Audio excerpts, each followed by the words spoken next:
Shalom adik-adik, selamat hari Minggu dan Kakak Dedi berharap dapat menjumpai adik-adik semua dalam keadaan yang sehat dan tidak sakit. Sekali lagi, tidak sakit.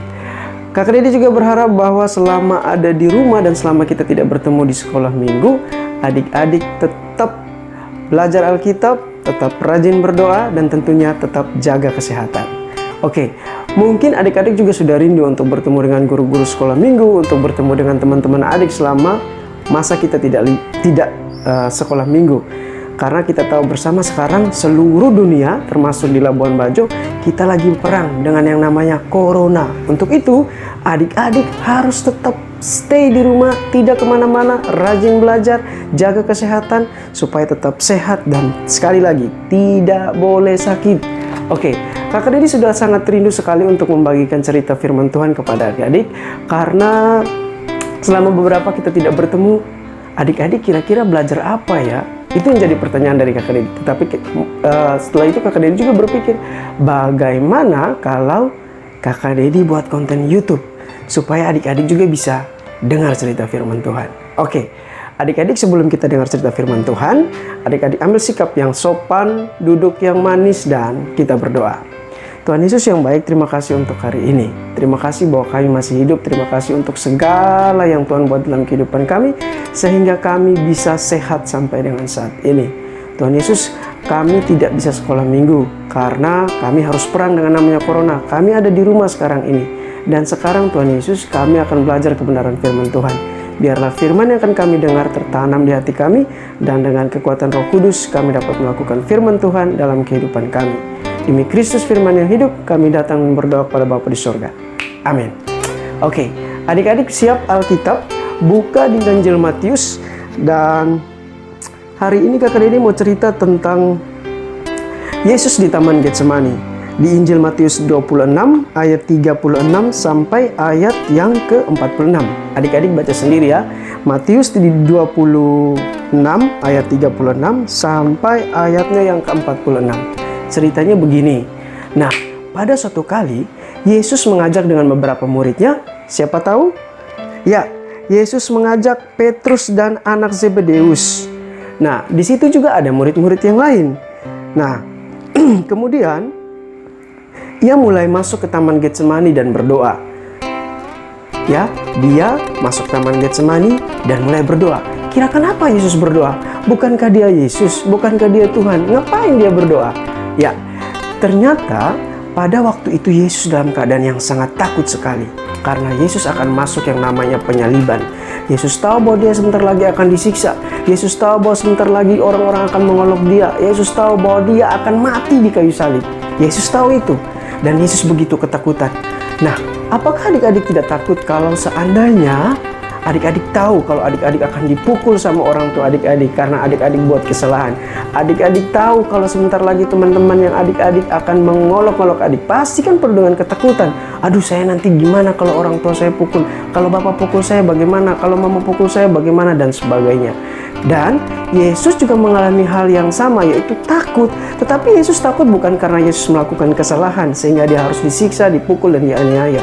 Tetapi Yesus adalah orang benar, dia adalah Tuhan, dan dia harus masuk dalam penderitaan. Karena apa? Karena menebus dosa-dosa manusia.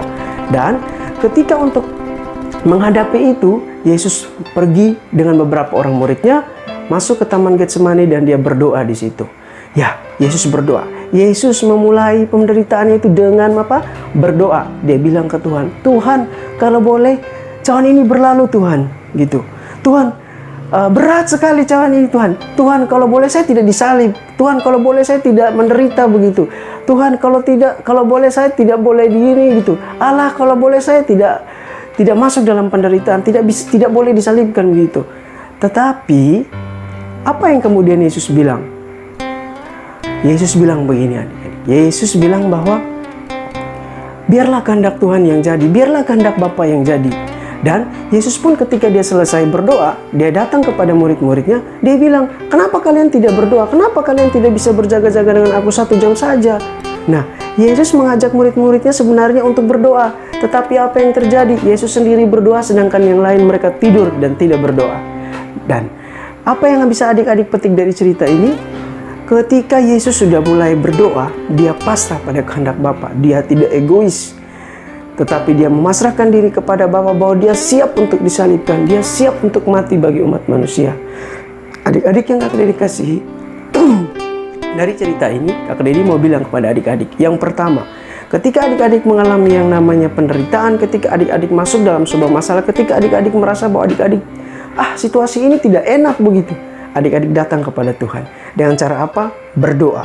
Dengan cara apa? Berdoa. Sekali lagi, berdoa. Yesus sebelum dia masuk pada penderitaannya, dia masuk yang namanya berdoa. Jadi adik-adik pun harus tetap berdoa apapun situasinya. Baik itu adik-adik dalam keadaan senang ataupun adik-adik dalam keadaan susah. Berdoa itu wajib dan berdoa itu harus. Nah, Kak Dedi sudah sudah pernah bilang bahwa orang yang tidak berdoa itu dia sama seperti apa? Babi. Dia sama seperti babi. Kenapa dia seperti babi? Karena babi tidak pernah berdoa. Babi hanya makan, dan teriak. Dia tidak pernah berdoa. Jadi adik-adik berbeda. Kita manusia, makhluk ciptaan Allah yang mulia, kudu harus wajib berdoa. Selalu dan selalu. Tidak boleh tidak berdoa. Begitupun dengan Yesus. Yesus, kita belajar dari Yesus. Ketika dia mau masuk dalam penderitaan, dia berdoa. Dan adik-adik tahu, saat ini dunia sedang mengalami yang namanya masalah besar. Kita melawan yang namanya virus corona. Dan apa yang harus bisa kita lakukan? Pertama, kita harus lebih bersandar kepada Tuhan. Kita harus lebih percaya kepada Tuhan. Sama seperti Yesus yang tidak menolak penderitaan. Dia menerima, Tuhan, kalau boleh tahun ini berlalu, tapi biarlah kehendak yang jadi. Dan virus corona sudah ada di depan mata kita. Kita berdoa kepada Tuhan, minta supaya Tuhan jaga kita, minta Tuhan kasih kita hikmat, supaya kita berlaku baik, supaya kita bisa berlaku bijaksana, supaya kita bisa berlaku tertib. Yang pertama, untuk tetap stay di rumah. Adik-adik harus tinggal di rumah, tidak boleh kemana-mana. Jangan paksa bapak mama untuk pergi ke tempat hiburan, tempat wisata, pergi belanja dan lain sebagainya. Saat ini adik-adik harus diam di rumah.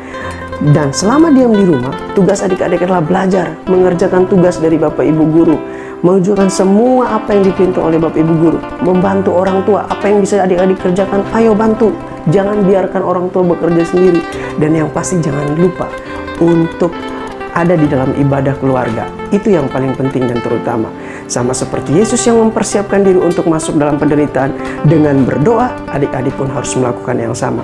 Jangan meniru murid-murid Tuhan Yesus yang ketika Yesus datang, selesai berdoa datang melihat mereka, ternyata mereka sedang tidur. Mereka tidak berdoa dan tidak berjaga-jaga. Jadi tugasnya adik-adik adalah ketika kita ada dalam masalah besar sekarang ini melawan corona, adik-adik harus tetap berdoa. Jaga kesehatan dengan cara rajin cuci tangan, hindari kontak dengan banyak orang, tidak boleh kemana-mana, dan tetap menjaga supaya tubuh tetap sehat. Oke? Sekian dari Kakak Dedi. Semoga firman Tuhan yang singkat ini menguatkan adik-adik semua. Kakak Dedi mau mengucapkan selamat memasuki masa minggu sengsara. Selamat untuk terus belajar di rumah. Jangan lupa ketika corona sudah selesai kita kumpul kembali. Jangan malas-malas. Dan pakai waktu ini betul-betul untuk dekat dengan Tuhan. Untuk belajar, untuk menjaga kesehatan yang lebih baik lagi. Terima kasih. Dan sebelum Kakak Dedi menutup cerita ini, mari kita menghadap Tuhan di dalam doa. Kita berdoa. Bapa di sorga, terima kasih untuk firman-Mu. Biarlah firman-Mu yang telah didengarkan kepada kami semua dapat kami lakukan dalam kehidupan kami.